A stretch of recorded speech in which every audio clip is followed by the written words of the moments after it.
The question is it okay to sleep in your car if you've been drinking? Well, the answer is probably not. So here's a typical scenario. You go out and have a few drinks, your car's parked close by, so you decide to go and sleep in the car until you've sobered up and then maybe drive home the next morning. You fall asleep and a short time later you get a knock on the window. It's the police. They breathalyse you, you fail the breath test, you get arrested, go to the police station where you fail the breath test again.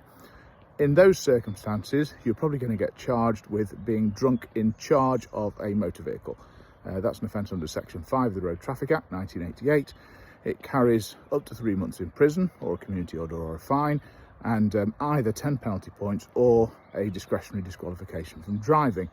So on the face of it, you would have been, or you would be, drunk in charge of a vehicle or over the limit in charge of a vehicle in those circumstances. But there is a possible defence under subsection 2, section 5 subsection 2 of the Road Traffic Act 1988, and that defence says that if the defendant, or the driver in this case, can prove that there was no likelihood of them driving while they were still over the limit, then they have a defence and they will be found not guilty if they could prove that. It has to be proved on the balance of probabilities, so more likely than not, or let's say 51%. And you'd have to go to court. You'd have a trial. You give evidence about the likelihood of driving.